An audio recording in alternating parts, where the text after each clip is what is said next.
Hey, it's David. Today I wanted to show you some cactus and succulents I recently bought from Planet Desert. Check out my latest shorts video if you want to see how these plants were packaged and shipped to me. I ordered 5 plants in 3.5-inch pots, and I also ordered a 9-pack of variety cactus in 2-inch pots. These cacti were not labeled, but I thought they were a great price per cactus and a great way to expand a collection. I also received a bonus cactus in a 3.5-inch pot. Let's start with that cactus. It's this Echinobivia Hybrid Rainbow Bursts. Echinobivia means it's an intergeneric cross between Echinopsis and Lobivia. This free plant was sent to me as part of a promotion that Planet Desert had going on at the time of my order. This promotion is likely no longer active, but you can sign up for the company's newsletter to be informed about current sales. This type of cactus are known for their large, striking flowers, and I'm very happy to have this plant. Next, let's look at this Abromeitiella Chlorantha. This plant has actually been reclassified as Deuterocohnia brevifolia, subspecies Chlorantha. I added this label so I would remember both of its difficult names. All the species in Abromeitiella have been absorbed into Deuterocohnia, as they were shown to be all closely related. There are 2 forms of this plant, one we used to call Abromeitiella brevifolia, and the other Abromeitiella Chlorantha.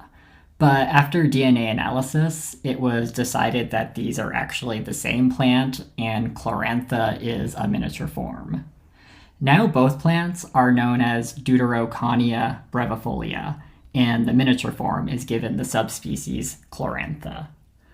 This plant is in the bromeliad family, and I've been very interested in drought-tolerant bromeliads this year and have been expanding my collection. Not only is this plant drought tolerant, but it's also hardy down to 20 degrees, which is pretty impressive for a bromeliad.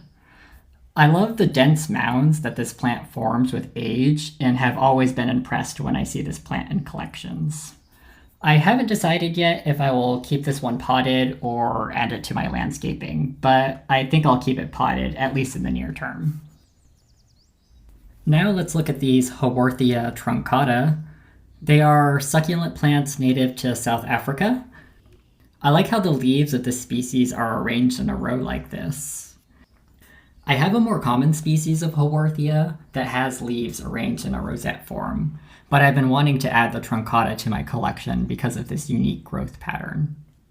Something very interesting about Haworthias like these is that the tops of their leaves are clear windows that let light down into the plant. In the wild, these plants are often half buried in the soil with only their leaf tips exposed. The exposed leaf tip allows light to enter the plant for photosynthesis, but the plant can stay mostly buried to protect itself from the desiccating desert environment this plant is found in. I'm so excited to now have these plants. And these 2 are Madokanamata Suniorium.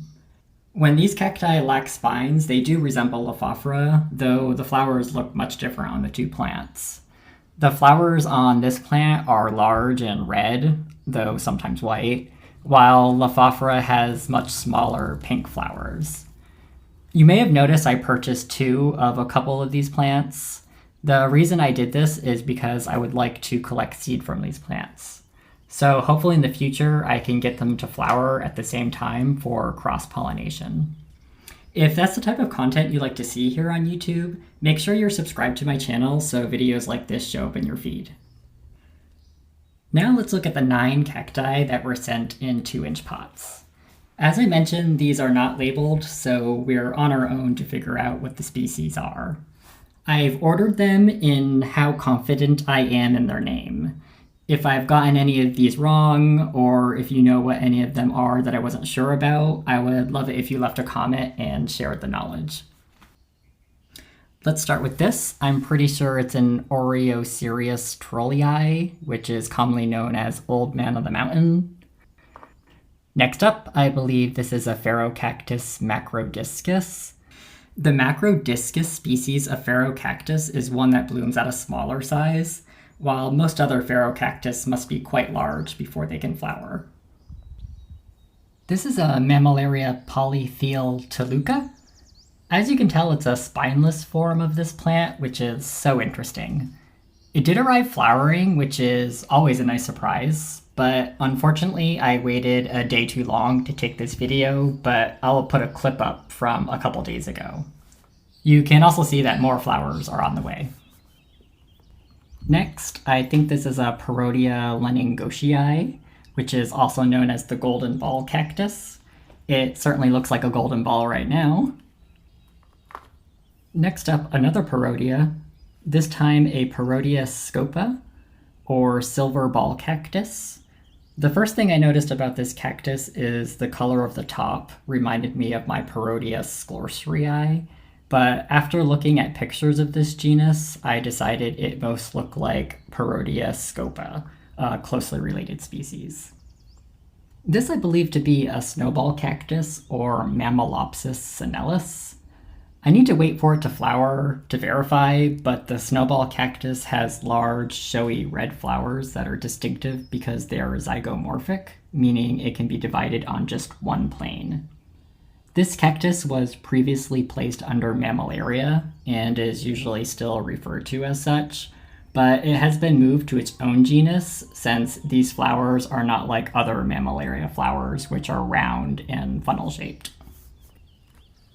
Okay, these final three are the ones I'm least sure about. First we have this one. I noticed its ribbing pattern looks like some of my Rebutia cactus.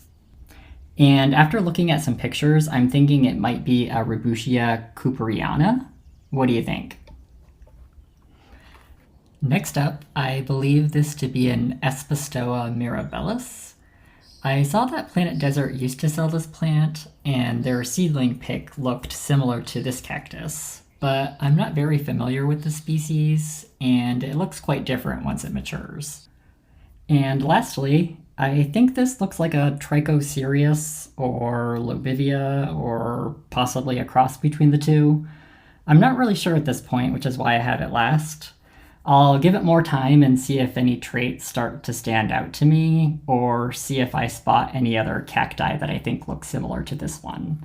I'd love to know what you think. Alright, that's all of them. Thank you so much for hanging out with me today. I loved sharing my cactus and succulents with you, and I hope you enjoyed seeing them. I'll catch you in the next video. Bye!